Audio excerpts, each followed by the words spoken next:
feeds. If you want to find predictions, news, and everything that deals with MMA, shout outs to Kyrie Abu El-Kheer MMA, Sacramento, California, represent. That's right, Kyrie. I appreciate you, my nigga. You came in here, you was talking that shit. That's right, bro. Much love, Flo. I appreciate you for always stepping in, bro. Be safe out there. Man, my nigga Kyrie, my man Kyrie came through. He started talking that shit. Hey, here's the thing. Here's the thing. That nigga will whoop your fucking ass.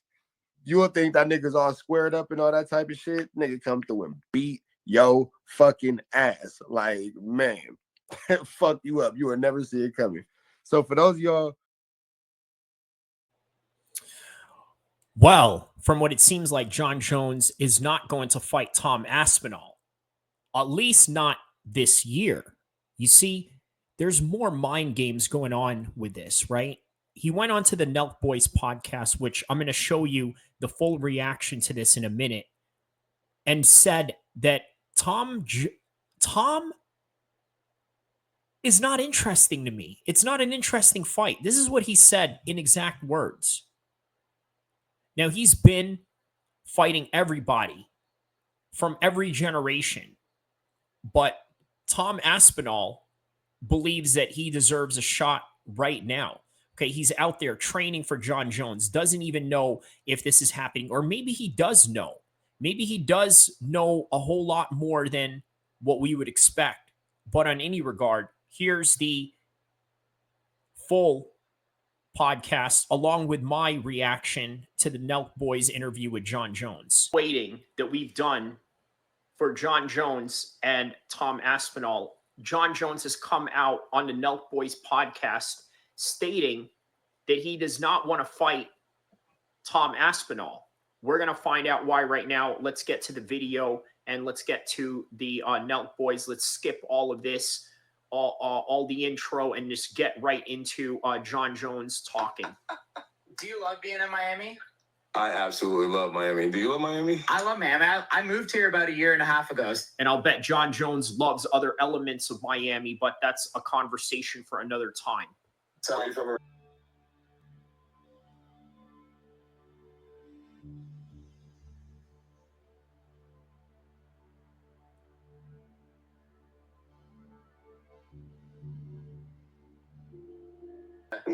But I lived in Cali for like 6 years. And then during COVID, we moved out here. Oh, Canada. Oh, Canada. You never fought in Canada, right? I did. I fought against Alexander Gustafsson. In what city? Toronto or Montreal? Oh, man. I think it was Montreal. Montreal? Yeah, years ago. How was it up there? Was it electric? Awesome, dude. I love the Canadians. You guys are always like, sorry? Sorry? Yeah. We're polite, right? Yeah, you guys are very polite. Bro. That's true. The Canadians are very polite, right? And obviously he's had experience training with George St. Pierre, so there's nobody that's more polite than he is. Surprised UFC didn't vacate him yet, Big Ink says. Well, Big Ink, the reason why they probably didn't vacate yet is because they probably know something that we don't know, or maybe John's just trolling everybody. Let's find out. To me, it's just crazy because, like, I've been watching UFC for, like, a long-ass time, too, since, like, the Spike TV days. And, like, how have you been in this, like, how have you been fighting so fucking long? Like, your first fight was 2008. I think I'm a little bit of a vampire. You know, I'm just always around. Your second fight was on the same card as... I like that. He says that I'm a vampire. If you don't know what he means by that, vampires live for a very long time. You ever seen the movie Interview with a Vampire by Brad Pitt and Tom Cruise? It depicts vampires that have lived throughout centuries. And just like Jon Jones, he went from the Cain Velasquez, George St. Pierre era to the Ben Henderson era, to the era of Conor McGregor, and now to the era of Ilia Topuria, Islam Makhachev, Khabib, so on and so forth. And he's still here. GSP, BJ Penn 2. I was going to ask you about that. Are you I would imagine GSP is your number one. GSP fan, yeah. GSP inspired me, like... Same. But, like, yeah. Jon, your second fight, like I said, was on the same card as GSP, yeah, actually, BJ Penn 2. For UFC, like, OG UFC fans, like... I think my first several fights were GSP cards. Like, I was under... That makes a lot of sense. He was in GSP undercards. Very interesting. very interesting. And obviously, they're both training partners as well for a very long time. And yeah, they were both from the Greg Jackson's camp. Obviously, GSP has his own camp in Canada, but he does mingle and train down in, down there. So, the car guy. And just being around him, man, he inspired me so much. I saw his professionalism. I saw the way that he dressed. You know, he was one of the first guys who had suits on. I saw that he had meaningful men around him, not just a big entourage, but like everybody on his squad had a big purpose. And I really wanted to model my career after him. And I think I did, you know, meeting Greg Jackson and Faraz Sahabi. And yeah, George is one of my greatest inspirations. Yeah. I don't know. To me, it's just so crazy that, like, you've been through so many. Big Ink says UFC 94, Jon Jones versus Bonner on a GSP. Yep, they mentioned that here. Yeah, many different like eras. Like, you fought Rampage Jackson, you fought Lyoto Machida, you fought Rashad Evans. What do you think was the most dangerous Jon Bones Jones? The most dangerous? I mean, not that you're not dangerous now, obviously. Like, I was gonna say that. I think it's the guy that I am today. You know, I don't have the reason. Yeah, but you know what? There's one guy that doesn't think you're dangerous. Well, there's two, actually, and that's Francis Ngannou and Tom Aspinall. Source is, I know how to train. I know how to win. I would say it's the guy that I am today. But I don't know. You know, youth is always a great advantage. You know, just feeling just lively and, you know, just it's all been great, man. I undeniably, it's just all been great. Every chapter of it. No one's talking about Rashad Evans or Rampage Jackson like fighting again. So it's like, for you to like fight those guys, like, I don't know, it's just so crazy. But well, I was a lot younger when I came into the sport. You know, I started really young at a super high level. Who's this says Jones ended Tom Aspinall's career without even fighting him. That's very true, because you know what? He made him wait for a very long time. And as a result, it took some years away out of his prime wasted, right? Just for Jon Jones. And look, Tom is starching everybody left and right? A guy that's starching everybody like that should be on a fast track to the next fight, and on to the next fight. And yeah, that's why the guys aren't around anymore. Do you think anyone will ever break your record as youngest champion? No. Still dreaming about. Yeah, I don't think that a lot of people are going to break that record, only because, you know what, it takes such a long time to develop your MMA skills that being a champion at a very young age is going to be very difficult in MMA. Probably a lot easier in boxing with the likes of Moises Otama and Mike Tyson historically, but doing that in MMA is going to be a lot more difficult, because right now, if you look at most of the champions, most of them are either in their late 20s, nowhere near in their early 20s and whatnot. But yeah, that's the reality. That's the reality of it, right? You just have to develop. Winning, you know, I break, you know, just like the winning, all the winning, you know, on the highest level, it's going to be very hard to do, especially as the sport progresses. And that's exactly what I said, right? As the sport progresses, it's going to be very difficult for people to do that. And Jon Jones was a very unique time of his career in order to do that. If you remember, the reason why he was able to fight Shogun was because Shogun had to pull out. You remember? He had to pull out of that fight. I'm sorry, not Shogun. Rashad Evans had to pull out of the Shogun fight. So here we are. Just like anything, you know, things get better. The science, you know, the training, the methods get better. I don't think Babe Ruth could compete with the guys today. I think the fighters of the future are going to be very tough. It's going to be very hard to do what I've done. What drives you like right now is like a person. Like, you've achieved so much. You're obviously the GOAT. Like I said, you fought on fucking GSP BJ Penn in 2008. I know, they're around for a while. You have kids now, you just had a son. Yes. What like really drives you now and motivates you? Well, you know, obviously family is my reason why, right? And then just knowing that God gave me an opportunity to be just different. You know, I feel like I owe it to the world to give things back. One of the main things I want to give back is just inspiration. Let people know that there's nothing in the world they can't do, whether it's winning a fight or getting over adversity. And so that's my driving force. You know, Coach used to say to me all the time, John, because you can, do it because you can. And I think men should know that, and women around the world, we can. And that's what drives me, is just being tough, being strong, and just being my small contribution to the world. I know you guys have heard me talk about the Moonpay app before, and honestly, I'm not going to stop. The Moonpay on. All right. Well, we're basically just him talking about his, career trajectory and whatnot. All right, let's get to the juicier parts right now. I want to talk to UFC with you while you're here. Who do you got? I guess it's tonight, like in a few hours. Who's been Buckley? Great beer, huh? It's great seltzer. You like it? I do. It's only like 100 calories, 1 gram of carbs. So I used to drink Coronas. It was like 13 grams of carbs. So like Snoop Dogg recommended it, and, you know, like it just. I feel like I shouldn't like this as much as I do, but it's fucking good. I love it, bro. It's my favorite flavor. You're gonna see me a few cases, right? My friends back in 100%. Albuquerque. We're all gonna. Who you got tonight? Who's fighting tonight? Buckley and Buckley Newsman. I have a better relationship with Usman. You know, I always ride with my dogs. You know, so I'm gonna say Usman, and he's a wrestler, and he's old head, so you gotta see him give it a good hoorah. I saw so Ngannou is cornering him, and he's wearing like UFC shit, like UFC. Obviously, like.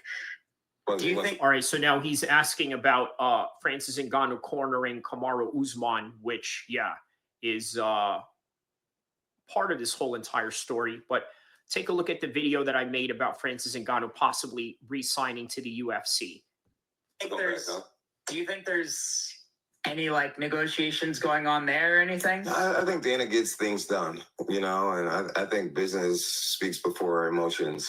And Francis. There it is. If Francis is going to sign, it's going to be because business runs over emotions. That's what it is. Francis versus Tom is a fight. That would be crazy. Yeah, that would be, right? But once again, well, take a look at my video that I made about Francis Ngannou re-signing to the UFC, because I do go in there and talk about how there were matches that we wanted to see in boxing, such as Deontay Wilder versus Anthony Joshua, but instead we got Tyson Fury versus Deontay Wilder, and we saw what happened to that. Could it be a very similar situation with Francis and Tom? Who knows? Present himself in a humble way, and I think that he could very easily be back in the UFC. So you think there's a chance that he ever comes back to the UFC? Yeah, absolutely. Yeah, absolutely. You know, Dana White's he's one of the best sports minds in recent history for a reason. And when he talks, Francis brings eyes, and I'm sure Dana will be interested. But I feel like also like I'm good friends with Dana too. Like he's done so much for me and like our whole career that I can't even explain. But I also feel like once you piss him off. Yeah, you're right about that. He's definitely done a lot for your crew, including give you guys money that he should have been given to fighters, which, by the way, is the reason why many people are mad at the Nelk Boys for being even part of the whole UFC media team. You're kind of on that shit list and you're fucked. I mean, I feel like I'm and I feel like Ngannou's kind of on that, where it's just like. I feel like I'm an example of like, you know, people, they grow and mature, and time changes things, time heals all. And there were moments in my career where I felt like they absolutely hated me, and now I feel like, you know, he's a big advocate for me. I feel like he also has a soft spot for people too. And like, I feel like you were maybe sometimes on the shit list, but like he has a soft spot for people once he loves them. Like I feel like he always loved you. Yeah, Big Ink says exactly. Nina, Nelk Boys, all of that, all these media, paid media people of the UFC, basically shills as what many of us in the MMA space like to call them. Like you might be on a shit list for a little bit, but also like he still loves you and he's always had your back. It's changed my life, man. Like, the Fertitas, the UFC has absolutely changed my family tree. And I'm sure there's a part of him that feels as if, you know, I'm a personal project for him. You know, he created one of the greatest martial artists of all time. He was a big part of it, giving me the platform to show myself. So I think he respects me, and I'm grateful for it. And I respect him too dearly. What was like one error or one like moment where you really pissed Dana off? Oh, UFC 151. Yeah, me refusing to fight Chael Sonnen. That man. I remember that. He refused to fight Chael Sonnen because Dan Henderson had to pull out. And as a result, here comes Chael Sonnen, but he didn't want to do it at a short notice. He just didn't see the logic in it, you know. And Chael Sonnen was very dangerous back then, if you guys don't remember. Chael Sonnen was a very dangerous opponent for Anderson Silva. He almost beat Anderson Silva. I mean, regardless of the fact that you could say that Anderson Silva had a rib injury, but that's neither here or there. And they're creating the art. Then it's easy to just say how easy it is, you know, to create the art. But you know, I respect the process, and I have to show respect in the way that I do things. And yeah, that is the most. So the reason why he didn't take the fight with Chael Sonnen is because he wanted to respect the process of a training camp rather than just go in there blindly against a very dangerous opponent. So, what happened? Like you just refused? Maybe it was Dan Henderson I was supposed to fight, canceled the fight, got injured, supposed to fight Chael Sonnen instead. Dan Henderson and Chael were really good friends, and I just assumed that they were in cahoots. And I didn't want to put myself in any type of disadvantage. I was probably taking the fight last minute, despite how above people perceived that I was. I just humility and respecting the process tells you to put in the time, which was great. It was all divine because I ended up getting a coach against Chael Sonnen, the ultimate fighter, and then fighting him. And it was fucking amazing. That's crazy. Absolutely amazing. I like talking about Chael Winston just because he's such a bitch. All right, guys, I want to give a quick shout out to Shopify. This one's true to my heart because we've been using Shopify. All right. So, yeah, obviously that was a big conflict at that time, right? A lot of people were mad that Jon Jones did not want to fight because there were a lot of fighters in the undercard that were looking forward to making that money. And as a result, well, you know, Jon was not able to hold up his end. And quite honestly, it was his right. Look, I like guys that will take fights on a short notice. Khabib has done that. Many greats have done that. Conor McGregor has done that. It doesn't mean that Jon Jones had to do it. In terms of like U.S. best spots to celebrate, like Miami, Vegas. Well, Vegas, you know, I'm pretty much grew up in Vegas, achieving big goals, you know, so Vegas is always going to be great to me. But in terms of like, once you achieve that goal, work's done, you've been training, what's like the top 3 spots in the U.S. to like just fucking let loose? Miami's Miami, right? Miami. And there's Las Vegas. I genuinely love living in Albuquerque, Mexico. That's my home. Just Well, Albuquerque's not a party spot. Bro, call me building. You won't be outside for too long. Yeah, I really love that family. What was your biggest like celebration night after a card? It's hard to say, man. You know, Like what card after did you just sell your card? Yeah, Big Ink says short notice fights either go your way or they end up bad, like Volk versus Islam 2, correct. Or the other aspect of that is Michael Bisping versus Luke Rockhold Part 2. I think my biggest celebration is learning how not to celebrate. You know, just to know that it's not a coincidence. It's a habit. You know, it's just what we do. Our team is used to winning. You know, my coaches are used to looking me in the eye, smile and hugging and say we did it again. And the next my coaches go to the hotel room. You know, there's no after parties really. And I think I got to a stage in my life where it wasn't about drinking afterwards or like really even celebrating afterwards. It was just like, you know, just getting back to team gym. Look, that's interesting, right? So he asked him, hey, what was your biggest celebration ever? And then Jon just said, hey, you know what, man? There's a point in my career where we really don't celebrate anymore. We just go back to the hotel, we do our thing, and then that's it. You know, hey, good job. You did a great job. That's it. And very similar to the Dagestanis, right? Look, there are no after parties. There's no drinking. There's none of that. It's just, you know, win, celebrate, go eat some good food, and then watch Netflix, and then train again Monday. Jones, you know, allowing them to feel me closer. You know, I guess that was a graduation for me. It was just like, How did you officially flip that switch over after like so many years? I feel like when you know what the job requires and then you expect the job to be done, like you just get better at it. You know, like for example, pre-fight dinners, slowly stop doing that. You know, just realizing that the energy needs to be harnessed. And then even you know the post-fight parties, just like when you expect to win, you just behave different, I guess. When you expect to win? But I guess it just gets old, right? Like It's not old. Are you looking for clickbait? no, Winning's not old. No, man, it's something that you should be grateful for always. Yeah. Always, it's a privilege. To do what you love and be good at it. All right, guys, also really quick, Colson.com, you just restocked it, ton of new golf shit. Yeah, so that's a very good point by Jon Jones, right? He says that, you know, you have to be very appreciative of every win, but he gets to the point where now he just feels like, you know, winning is normal. Now, look, this sort of goes into the psychological factor of Jon Jones, right? How will he deal with a loss, especially when he said that I can't deal with a loss if I had to deal with a loss? Is Jon Jones retired? Is he fighting again? I don't want to say that I'm retired because fighting is in my blood. Right now, I could really care less about fighting. I've been doing it my whole life at a very high level. This is a very dangerous spot for Jon Jones to be in. I'm going to tell you why. You have to care about fighting. If you don't care about fighting and you care about other things, man, the next time you go out and fight, it could absolutely damage you. And Tom Aspinall has the high propensity of doing that. And when the itch comes back, and if it comes back, then I'll do it with my whole heart. I'll do it to the best of my abilities. But right now, I look around and I realize what's true, what's real. I see the way people look at me and the way I make people feel. And it's an extraordinary thing. It's a true blessing. What he's trying to say is that he cannot believe the type of impact that he has going on to where people are so invested in his life and his decision going into this Tom Aspinall fight. Now my job is to serve that, give that to my fans, be reachable, touchable, let them know what I have inside.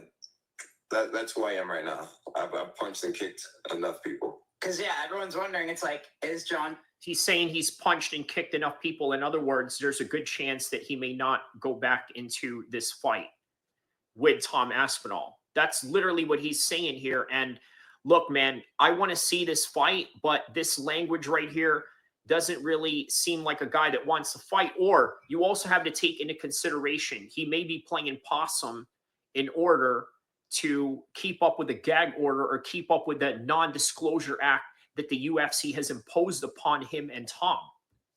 Jon Jones, I saw that there's something, do you see something online? There's like 150,000 petitions. Jon Jones vacates the title.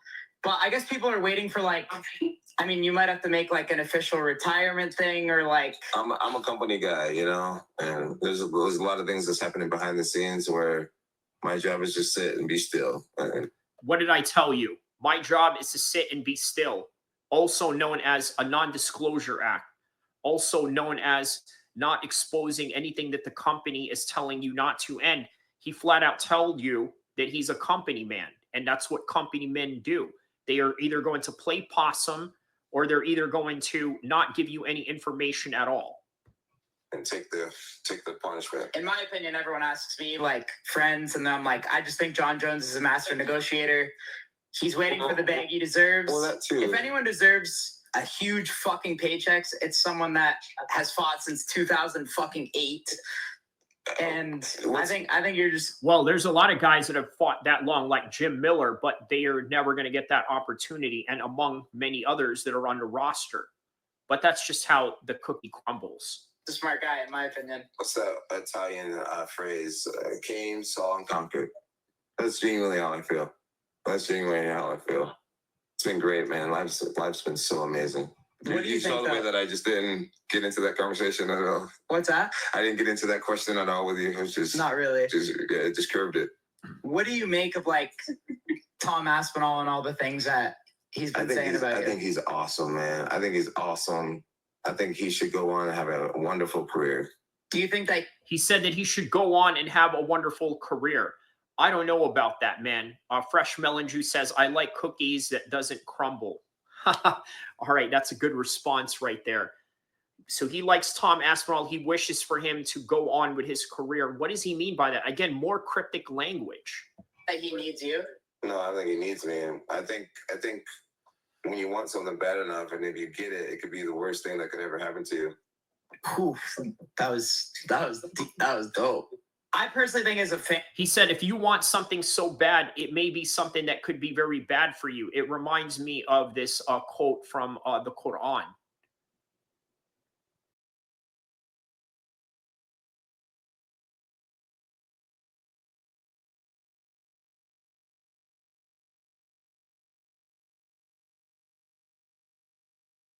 Know what that is. You guys can look it up, but yeah, it's a quote from the Quran. like I respect Tom, like, but I think that he needs that fight. You know what I mean? I don't know what other. I mean, there would be cool other heavyweight fights, but obviously, like versus you, it would be insane, right? So I know he really wants that fight.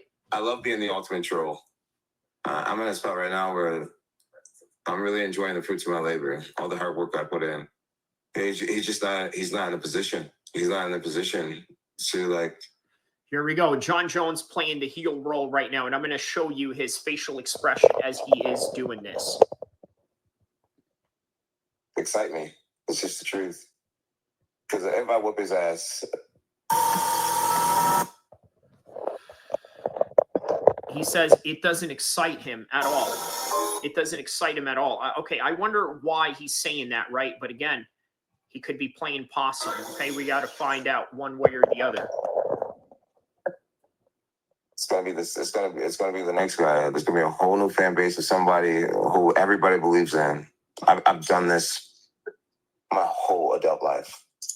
I remember Rampage fans years ago, Rashad fans and Lyoto fans. I literally have replayed this story so many times in my life. But as a fan, don't you think maybe the fans are just waiting for Jon Jones to be like a Khabib moment in the ring where it's like, yo, I'm done. Like, don't you think maybe the fans are waiting for Jon Jones after all these years? Today is my last fight here in the UFC.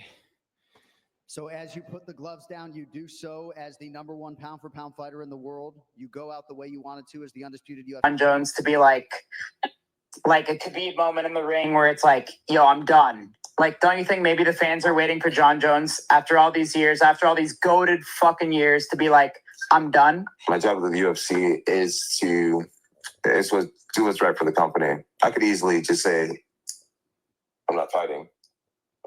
My job is to chill. That's what I do. I know, you're a smart guy. Do you think... There you have it. That's literally what Jon Jones is trying to express here, okay? He's trying to be a company man. So for those of you that are saying he's not going to fight, and for those of you that were hoping to watch this live stream or something that's going to turn into a video later, expecting me to say, well, Jon Jones say he doesn't want to fight. The answer is we don't know.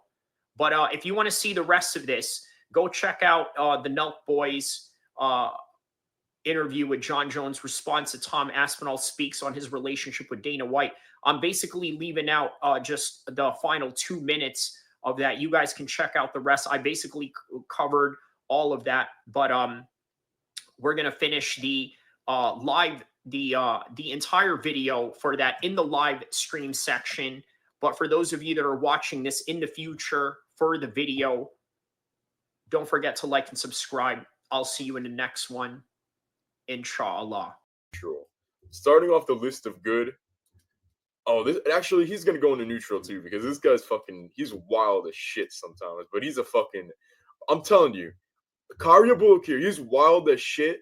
He's going into neutral for different reasons. He's fucking wild, but he's the type of guy that you would want on your side. I feel like this guy just has an immense fucking loyalty about him. He's a good fucking dude. He is loyalty over royalty, defined to the fucking max. Now we start off the good cat. Yeah, I like Kyrie El-Kheer. Fucking so what?